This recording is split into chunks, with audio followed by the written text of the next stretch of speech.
queridos, sejam bem-vindos a mais uma semana para juntos estudarmos a Bíblia, a Palavra de Deus, por meio do nosso guia de estudo, a lição da Escola Sabatina.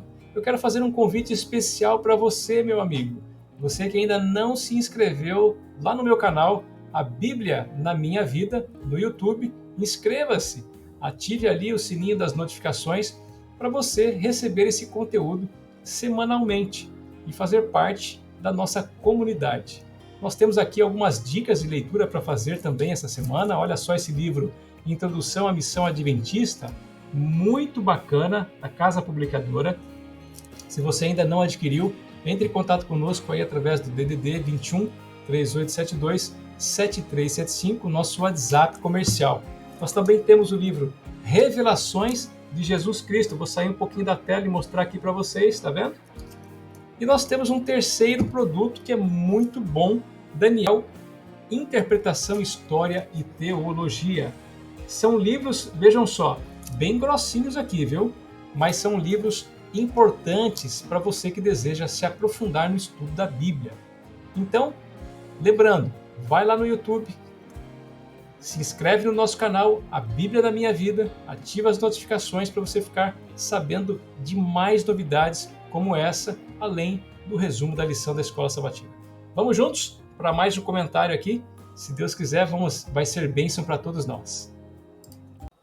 A lição de número 5, As Nações, parte 2, dá continuidade ao tema que nós começamos a estudar na lição de semana passada. Lembram-se da palavra-chave? Governabilidade. É isso aí. Nós vamos continuar estudando este drama ou conflito envolvendo a governabilidade divina e a governabilidade humana. As ações, as intenções, as escolhas de líderes governamentais desde a época bíblica e as reverberações ou resultados do que iniciaram-se lá no passado histórico e podem ser vistas ainda hoje. Vamos conferir através do nosso pequeno resumo que será passado agora. Deus precisava que a humanidade experimentasse o pecado para conhecer a salvação? Essa questão é principal no estudo dessa semana. Algumas pessoas seguem algumas regras hermenêuticas, regras de interpretação da Bíblia, e chegam a fazer essa pergunta. E a resposta, obviamente, que a Bíblia nos ensina é que não. Deus não precisava que a humanidade experimentasse o pecado para que seu plano de salvação fosse evidenciado. Sabe por quê? Salmo 139, primeira ideia que a lição traz, Deus é onisciente.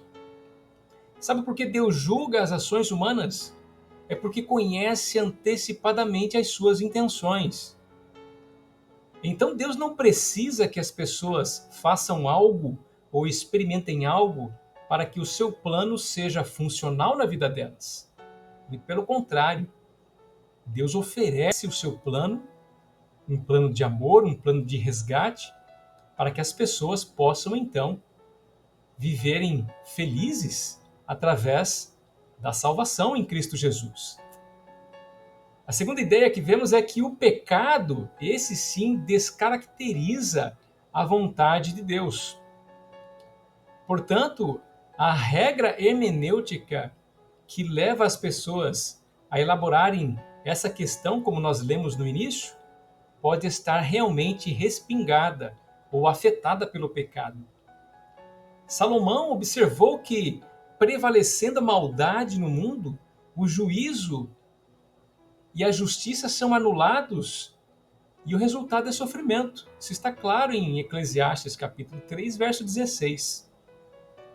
E uma terceira ideia que nós precisamos comentar aqui é que não há vida original, vida verdadeira, a vida que vem da fonte máxima e principal que é Deus, quando o Senhor, nosso Deus, é substituído. Na história humana, vemos a infelicidade e tragédias que o pecado trouxe a Adão e Eva, ao povo de Deus de Israel e aos demais descendentes de Israel, aos cristãos e às nações. E vemos hoje esse resultado. Só conferirmos lá em Gênesis 3 e Daniel 2 e 7, que são os capítulos principais que nós vamos analisar. Eu quero dar uma dica aqui: se você quer entender melhor a Bíblia, comece a ler bons livros. Livros que te ajudem a interpretar a Bíblia sabiamente. E, principalmente, você deve lembrar-se de orar a Deus. Eu tenho aqui a dica, olha só esse livro aqui. Eu vou sair um pouquinho da tela. Olha só, tá vendo? Esse é um livro espetacular. Hermenêutica Bíblica. Também está disponível na Casa Publicadora. Entre em contato conosco. Obtenha este item para que possa lhe ajudar a formular a melhor regra hermenêutica ou a mais adequada possível para entender a palavra de Deus. Vamos para o nosso segundo slide. Qual é o primeiro mandamento de Deus? É uma pergunta que eu quero fazer a você. Certamente você vai responder para mim agora. Não terás outros deuses diante de mim. Muito embora esse mandamento esteja associado ao primeiro mandamento de Deus, dado a Adão e Eva no Éden, ele ainda não é o que Deus diz aqui em Gênesis 2, versos 16 e 17. Por que é importante entender isso, o primeiro mandamento de Deus? Para que nós possamos aceitar que conhecimento desprovido de Deus é uma maldição. Adão e Eva substituíram o conhecimento de Deus pelo conhecimento da serpente e vocês viram no que deu, Gênesis 3.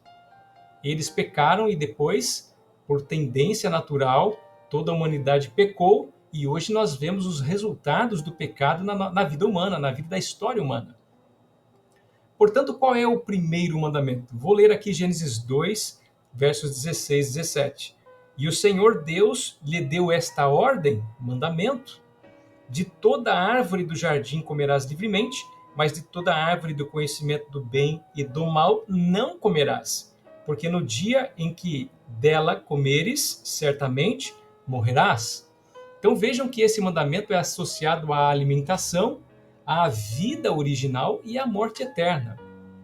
Por relação também, entendemos que no jardim havia 3 tipos de árvores: a árvore frutífera, todas as árvores frutíferas da qual Adão e Eva poderiam comer, a árvore do conhecimento do bem e do mal e a árvore da vida. Portanto, quando Adão e Eva violam esse mandamento, Deus toma uma iniciativa para resgatar a humanidade. E Deus então oferece seu plano redentivo para que a humanidade pudesse observar, obedecer este primeiro mandamento, que até hoje ficou para trás. E qual é a imagem que Apocalipse dá nisso? Dá desse mandamento obedecido? Apocalipse 22, verso 2. As folhas da árvore são para a cura dos povos.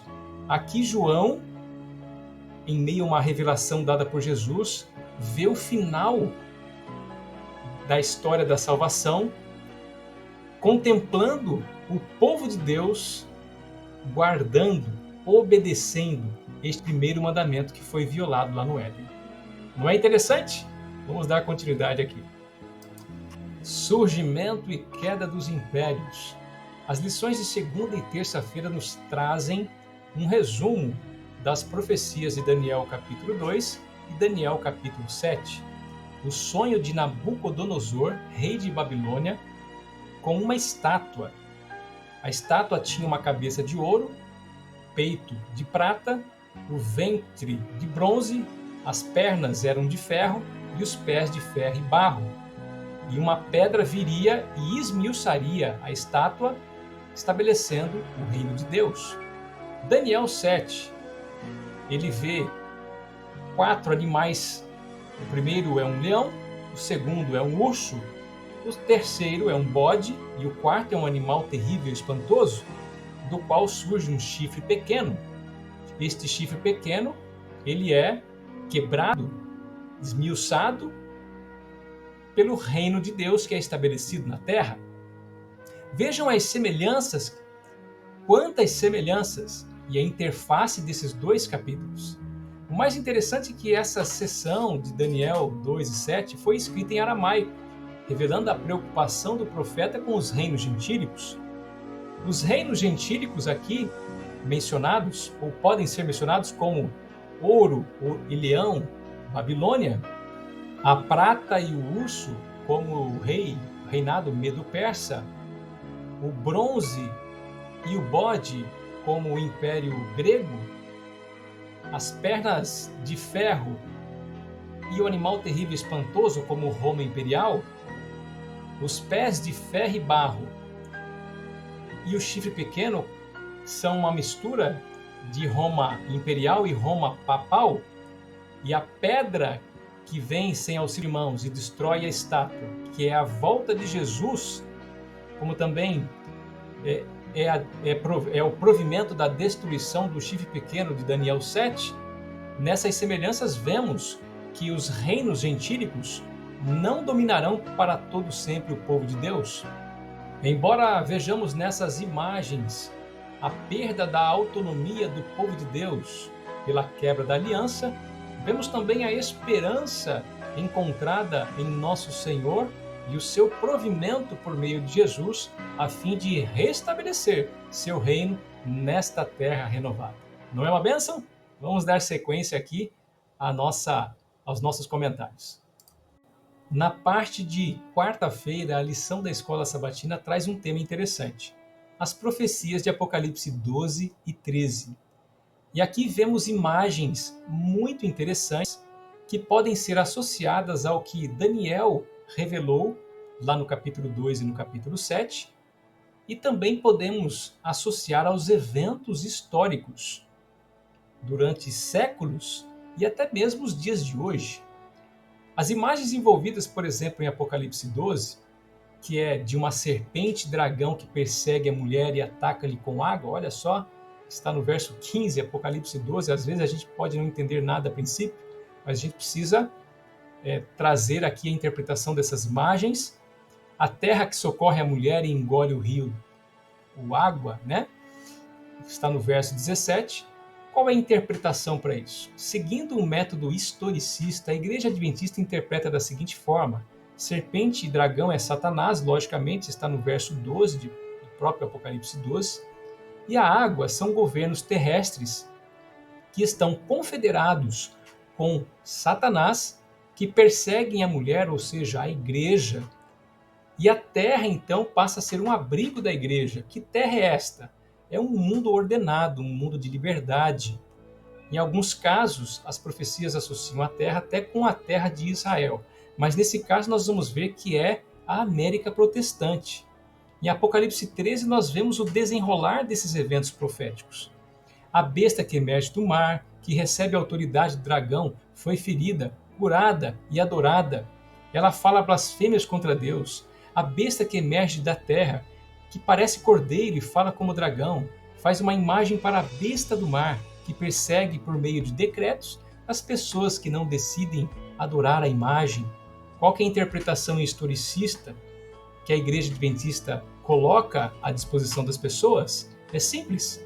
O mar aqui, as nações gentílicas ameaçadoras, como no caso a Roma pagã, olhando para a história, e as bestas, que são sistemas religiosos e políticos perseguidores, como no caso Roma papal, que se aliou com a Roma imperial. Qual é o cenário profético que nós vemos? Cristãos bíblicos perseguidos que fogem para uma terra nova, que seria a América protestante, o Novo Mundo, que é um lugar de refúgio. Mas esse lugar de refúgio, à luz do que nós vemos hoje, está se tornando ameaçador, com perdas de liberdades e perseguições. O futuro para esta nação que a princípio abriga a igreja, abriga os cristãos, não é boa. Por quê? Devido às alianças da América protestante, os Estados Unidos, com governabilidades, mas o protestantismo apostatado e ao catolicismo voltado à política, pode ser desastroso. Perdas de liberdades religiosas, principalmente, podem existir e, infelizmente, o povo vai sofrer. Este é o cenário que nós vemos em Apocalipse 12 e 13. Vamos dar continuidade agora com o nosso último slide. O nosso guia de estudo termina de uma forma especial e esperançosa. Profetize de novo. Aqui vemos a origem e a missão do povo remanescente de Deus, e duas ideias bíblicas podem ser extraídas. A primeira, o remanescente é bíblico. O movimento do remanescente, o movimento adventista, é revelado por Jesus a João em Apocalipse 10.